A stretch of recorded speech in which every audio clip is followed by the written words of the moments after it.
최근 미국 오리건주에서 정말 황당하고 충격적인 일이 벌어졌는데요. 얼마 안 됐어요. 며칠 전인 9월 첫째 주에 뉴스로 전해진 아주 따끈따끈한 소식인데 대체 어떤 일인지 함께 살펴보도록 하겠습니다. 건의 배경은 오리건주의 해피밸리라는 도시인데요. 2025년 9월 3일 밤 11시경에 해피밸리가 속해 있는 클라크마스 카운티 보안관실에 신고 전화 한 통이 걸려옵니다. 신고자가 뭐라고 했냐면 방금 우리 주택단지에 어떤 남자 하나가 들어오는 걸 봤는데 여기 살면서 오다 가다 한 번도 본 적 없는 얼굴이라서 여기 사는 사람 아니라고 확신을 했대요.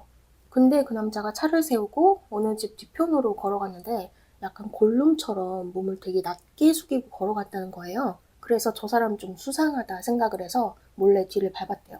그러다 보니까 그 집 뒤편에 있는 크롤 스페이스라는 공간으로 통하는 문을 발견하게 됐는데 그 문이 열려 있어서 안쪽에서 불빛이 막 새어나오는 게 보였대요. 근데 그 안에 있는 누군가가 문을 곧바로 닫았다는 거예요. 그러니 그쪽으로 가서 조사 좀 부탁한다, 이런 취지의 신고였어요. 여기서 반드시 짚고 가야 하는 것이 바로 이 크롤 스페이스라는 건데요. 이 공간이 어떤 건지 그림을 보면서 간단히 설명해 드리도록 할게요. 보시면 집 1층 밑에, 그러니까 지하의 공간이 있죠. 이 집바닥과 땅 사이에 있는 작은 공간을 미국에서는 크롤 스페이스라고 부르는데요. 얼핏 보면 지하실이랑 되게 비슷해요.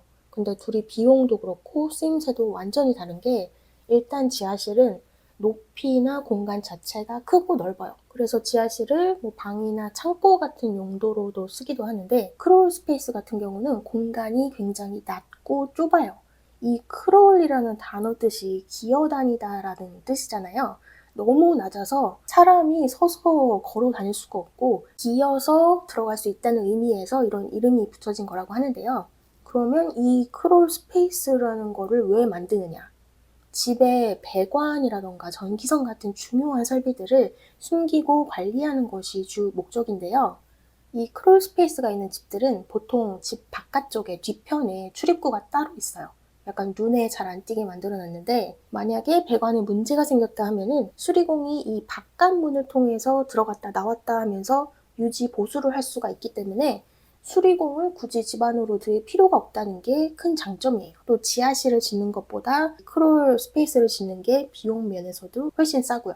자, 그럼 사건으로 돌아와서 아까 신고자의 발언을 다시 상기해 볼게요. 웬 수상한 남자가 남의 집 뒤편으로 몰래 걸어가서 그 집 크롤 스페이스 문을 열고 안으로 들어갔다는 걸 봤다는 소리잖아요. 그것도 밤늦은 시간에 말이죠. 만약에 낮 시간에 그 사람을 발견한 거면 뭐 수리공이겠거니 하고 넘길 수도 있겠지만 밤 11시에 집 고치러 오는 수리공은 없잖아요. 그래서 클라크마스 카운티 보안관은 신고 전화를 받고 곧바로 현장으로 출동했는데요. 신고자가 말했던 해당 유닛의 뒤편으로 가봤는데 크롤 스페이스 문이 파손된 채로 잠겨있는 걸 발견했어요. 보안관은 즉시 그 집 문을 두드리고 주인을 만나서 지금 이 집 크롤 스페이스로 어떤 사람이 들어가는 걸 봤다는 신고가 들어왔다고 설명을 했는데요. 집주인의 반응은 이랬죠. 아니, 그 좁은 공간에 사람이 있을 리가 없을 텐데요. 그리고 거기는 조명 하나 없는 깜깜한 곳인데 불빛이 보였다니 말도 안 돼요 하면서 되게 황당해했어요. 근데 주인이 또 생각해보니까 예전에 1층 바닥 아래에서 무슨 이상한 소음이 들린 적이 있어서 이게 무슨 소리지? 하고 의아해했던 그런 기억이 난 거예요. 그래서 그 얘기를 보안관한테 전해주면서 얼른 확인해 주시라고 문키를 건네줬어요. 보안관들은 그 키를 가지고 문을 따려고 했는데 키가 또 먹히지를 않아서 어쩔 수 없이 강제로 문을 부수고 안으로 들어가게 됐는데요. 그 안에 있는 한 남자와 마주하게 됩니다. 남자는 40살의 버나이먼 뷰커라는 사람이었는데요. 여기서 보안관들을 경악하게 만든 게 뭐였냐면 크롤 스페이스 내부가 아늑한 주거 공간으로 꾸며져 있다는 거였어요. 개들보에는 전구 조명이 멋들어지게 설치가 되어 있었고요. 구석에는 침대가 놓여져 있고 또 TV도 설치되어 있고 핸드폰 충전기 그리고 다른 전자기기들이 가지런히 놓여져 있던 상태였어요. 딱 봐도 이곳에 살림살이를 차린 거죠. 근데 되게 뻔뻔한 게 이 남의 집 공간이잖아요. 이거를 멋대로 차지한 것도 문제인데 이 문 밖에 전기 연장선이 되게 길게 놓여져 있었거든요. 그러니까 이 집 전기까지 끌어다가 TV도 보고 핸드폰도 원 없이 충전하면서 남의 전기를 공짜로 마구 썼다는 거예요. 진짜 어이가 없죠. 이 내부를 조사한 보안관들은요, 이렇게 나름 공들여서 꾸민 공간을 볼 때 범인인 버나이먼이 꽤 오랜 기간 동안 이곳에 살았던 것으로 보인다고 밝혔는데요. 이 집의 크롤 스페이스는 다른 집들보다 좀 더 넓었기 때문에 이렇게 여러 가구들도 놓을 수 있었던 것으로 보인다고 밝혔어요. 또한 현장에서 발견된 것 중에 하얀색 가루가 묻어있는 파이프 하나가 나왔는데요. 검사 결과 나쁜 가루로 판명이 됐어요. 역시 제정신으로는 이런 생활을 오래 이어가기가 힘들었겠죠.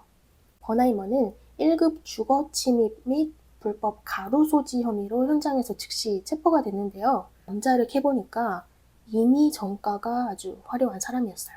원래는 캘리포니아주 출신인데 과거에도 여러 건의 절도 혐의로 무죄 판결을 받은 적이 있는 전과자라는 게 밝혀졌고요. 또 뿐만 아니라 사람한테 상해를 입힌 전적도 있는 굉장히 위험한 사람이었더라고요.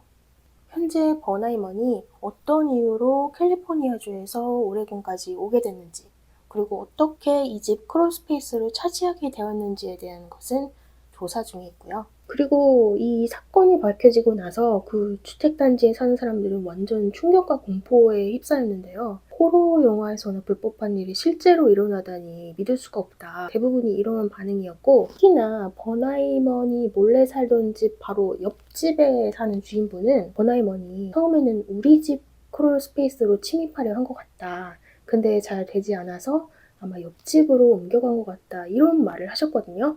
아마 이 사건 뒤에 크롤 스페이스로 통하는 문을 살펴봤는데 문이 망가져 있거나 한 거를 주민분께서 발견하셨던 것 같아요. 그리고 또 다른 이웃분은 이런 인터뷰를 하기도 했는데요. 그나마 다행인 거는 버나이먼이 집주인을 해칠 생각을 하지 않고 안에서 그냥 나쁜 가루만 남용하고 있었던 거다. 내가 볼 때는 버나이먼이 그냥 힘든 시기를 겪고 있었던 것 같고 머물 곳이 필요해서 거기에 있었던 것 같다. 하지만 그렇다고 해서 그 행위가 정당화될 수는 없다면서 이렇게 약간의 동정과 비판이 혼합된 의견도 나왔기도 했죠. 이렇게 버나이먼처럼 남의 집에 몰래 들어가서 생활하는 것을 프로깅이라고 부르는데 신조어라고 해요. 이 정의를 들으면 영화 기생충이 단박에 떠오르실 텐데 일부 기사에 따르면요. 이 프로깅 사건은 미국 내에서 좀 드물긴 하지만 보고된 케이스가 여럿 있다고 해요. 근데 무서운 거는 이 버나이먼 케이스처럼 피해자가 가해자의 존재를 거의 모르거나 증거가 명확하지 않아서 신고를 하지 않는 경우가 대부분이래요. 그래서 실제로 보고된 케이스보다 훨씬 많은 케이스가 있을 것으로 추정된다고 하는데요. 따라서 집안에 이상한 소리가 들린다든지 아니면 물건이 분실된다든지 전기세나 수도세 같은 이런 공과금이 비정상적으로 증가하는 징후가 발견된다면 역시 집안 보안을 강화해라 라고 전문가들은 권장하고 있습니다. 이제 버나이먼에 대한 트라이얼이 곧 시작될 텐데요. 어떤 결과가 나올지 참 궁금하네요. 결과를 기대해보면서 오늘 영상을 마치도록 하겠습니다. 오늘도 영상 시청해주셔서 감사하고요. 구독과 좋아요 꼭 눌러주세요.